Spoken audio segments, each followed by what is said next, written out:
Ons glo tog so maklik dat ons lewe deur ons omstandighede bepaal word. Sommige mense glo hulle is hulle eetprogram, ander glo hulle is hulle inkomste, ander glo hulle is hulle geleerdheid of waar hulle bly of die motor wat hulle ry of die juwele wat hulle dra. Dit is tog so nie die waarheid nie, want geluk word nie bepaal van buite nie, geluk kom eintlik van binne. En wanneer 'n mens se ingesteldheid teenoor die lewe verander, dit is wat geluk bring.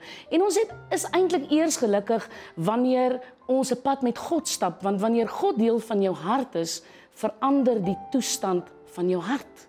So dit is nie ons omstandighede wat bepaal wie ons is nie. Dit is ons harte wat bepaal wie ons is. Want soos wat ons in ons hart is, so tree ons tog op.